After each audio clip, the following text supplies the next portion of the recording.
Assalamualaikum warahmatullahi wabarakatuh. Perkenalkan, nama saya Windy Aprianti dengan NIM 11910724165. Di sini saya akan membawakan materi yaitu tentang sifat-sifat unsur-unsur transisi.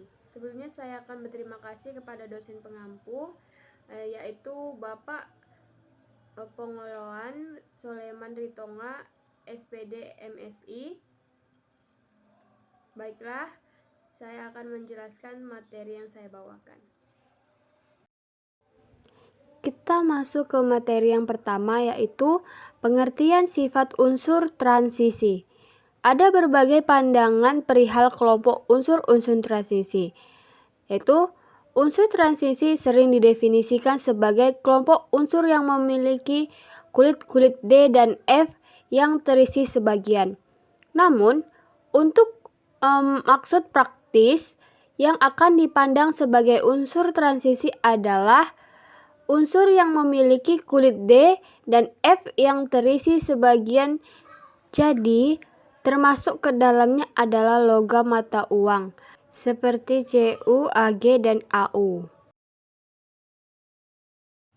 Yang kedua, sifat unsur transisi. Di bawah ini yang sifatnya umum, seperti bersifat logam maka mempunyai bilangan oksidasi positif dan pada umumnya lebih dari satu. Kedua, banyak di antaranya dapat membentuk senyawa kompleks. Ketiga, pada umumnya senyawanya berwarna.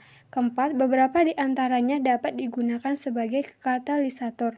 Kelima, titik didih dan titik leburnya sangat tinggi. Keenam, mudah dibuat lempengan atau kawat dan mengilap. Ketujuh, sifatnya makin lunak dari kiri ke kanan. 8. Dapat menghantarkan arus listrik.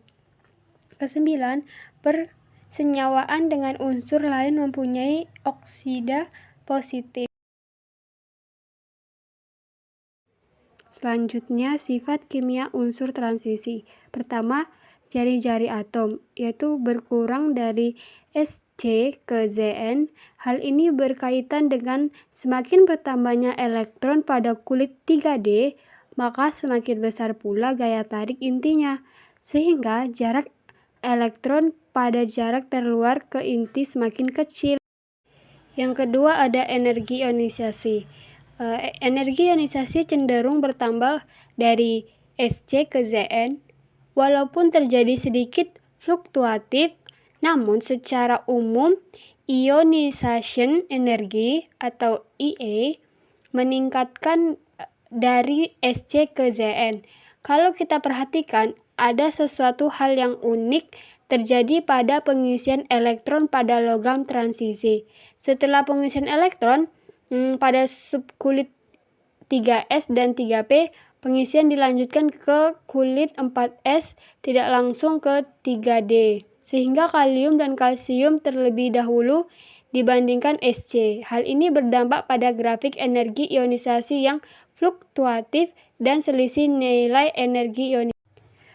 Ketiga, bilangan oksidasi, yaitu senyawa-senyawa unsur transisi di alam ternyata mempunyai bilangan oksidasi lebih dari satu.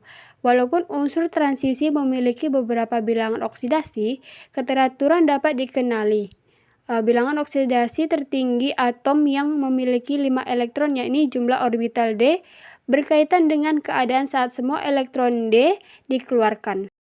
Dan yang terakhir, konfigurasi elektron. Kecuali unsur Cr dan Cu, semua unsur transisi periode keempat mempunyai elektron pada kulit terluar 4s2, sedangkan pada Cr dan Cu terdapat pada subkulit 4s1. Selanjutnya ada sifat fisik dari unsur transisi. Bisa kita lihat pada tabel tersebut. Materi ketiga yaitu konfigurasi elektron transisi. Konfigurasi elektronik suatu atom dapat dituliskan secara lebih sederhana, yaitu dengan menuliskan lambang atom gas mulia terdekat yang mempunyai nomor atom yang lebih kecil, keduluan diikuti dengan konfigurasi elektronik atau kekurangannya. Ini berarti bahwa pada bagian dalam atom dibangun oleh konfigurasi elektronik gas mulia terdekat sebelumnya. Oleh karena itu, gas mulia bersifat stabil dalam arti sukar mengadakan perubahan, maka konfigurasi elektronik dua atom unsur pertama unsur periode 4 yaitu 19K dan 20Ca. Yang keempat, variasi tingkat oksidasi unsur transisi. Unsur transisi periode keempat mempunyai beberapa tingkatan oksidasi. Perhatikanlah beberapa senyawa berikut, yaitu MnSO4, MnO2, K2MnO4, dan KMnO4. Tingkat oksidasi Mn dalam senyawa-senyawa itu berturut-turut adalah plus 2, plus 4, plus 6, dan plus 7. Di bawah ini ada tabel tingkat oksidasi dari unsur transisi periode keempat. Materi kelima yaitu sifat magnetik senyawa unsur transisi. Sifat magnet adalah salah satu sifat unsur-unsur transisi karena mempunyai daya tarik ke magnet. Namun, sifat magnet ada 3 macam, yaitu diamagnetik, yaitu sifat magnet yang ditolak dari medan magnet alias tidak tertarik. Syarat dari magnet ini yaitu seluruh orbital terisi penuh, contohnya Zn. Kedua, ada paramagnetik, yaitu sifat magnet yang sedikit ditarik ke medan magnet. Syaratnya yaitu hanya satu elektron yang tidak berpasangan, contohnya Sc. Dan yang terakhir ada ferromagnetik, yaitu sifat magnet yang ditarik kuat ke medan magnet. Syaratnya, semakin banyaknya elektron tidak berpasangan atau lebih dari satu, contohnya FeCO. Keenam, hubungan konfigurasi elektronik dengan sifat magnetik, yaitu litium mempunyai nomor atom 3, dengan demikian hanya mempunyai 3 buah elektron. Elektron terluar tidak dapat pindah ke orbital 1s karena akan mempunyai bilangan kuantum yang sama dengan 2 elektron yang lainnya.